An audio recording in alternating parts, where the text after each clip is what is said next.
Hi everybody, welcome back to my garden. My name's Allie. This is my zone 10 tropical garden in Florida. Generally a frost-free zone, not so much this year. But right now I'm starting to get a whole bunch of the powdery mildew and leaf diseases that happen when we get warm and humid. Well, so what I'm doing today is I've got my regular 3% peroxide. Basically it's like $1 at Walmart. And then I mix that into my sprayer and set it to mix 1 cup of the peroxide for every gallon of water it sprays. And I'm going to go ahead and spray the plants that are starting to get powdery mildew or any other leaf diseases. Some of the tomatoes look like they have some brown leaves, could be a little bit of early blight. So we're just going to go through and spray them down tops and bottoms of the leaves. So if you guys want to follow me, we'll go ahead and start spraying some stuff. So this right here, if you guys want to come and take a look at this, this is typical powdery mildew damage. You see white spots and spotchiness. I won't cut the leaves off for this little bit. I will just go ahead and treat them. If there's damage to over 50% of the leaf, I'll usually go ahead and cut those leaves off. And then when I spray, this is going to have a spray that's going to come upwards instead of down. And so I'm going to start at the bottom, get up under the leaves, and come all the way to the top.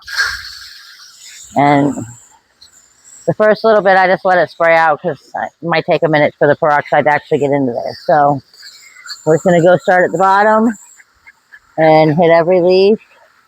Make sure we get them from the top and the bottom. I'm not sure if there's anything going on with this. There's like a little bit of spotty leaves on the tropical sage. So I did go ahead and do those. Down here we got our birdhouse gourd, which actually, look at that. We're getting our first little female flower on that birdhouse gourd right there. And some powdery mildew. So let's blast that away.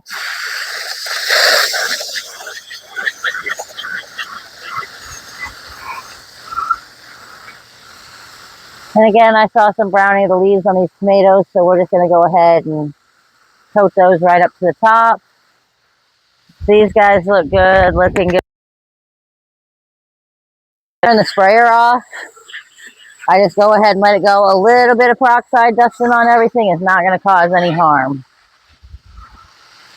Another tomato looking a little pale here. We'll go ahead and give it a nice squirt.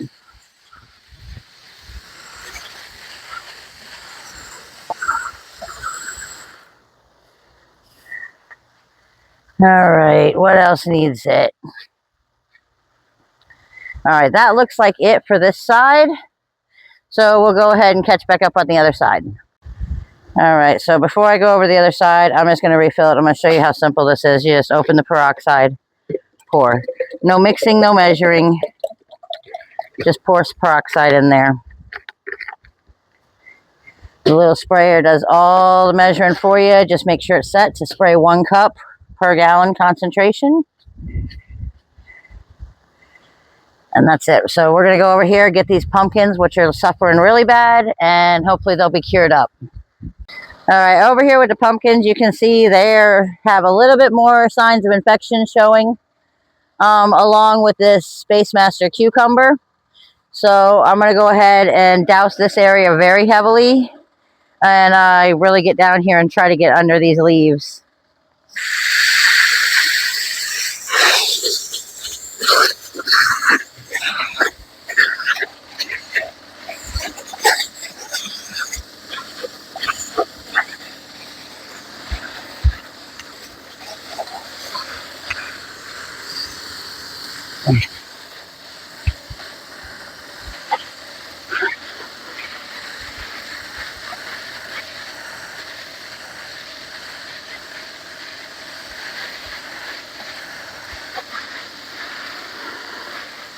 All right. So that's basically what I do for my powdery mildew and pretty much any fungal leaf disease. I don't bother breaking out copper or other things. Even though it is organic, it is still harmful to bees. So I prefer to stick with the peroxide. I can't overdose it. And for the most part, it gives pretty good results. So this is what I do, and I would highly recommend you give it a try if you're dealing with leaf illnesses. Have a good night, and like my video if you enjoyed the content, and subscribe if you want to see more.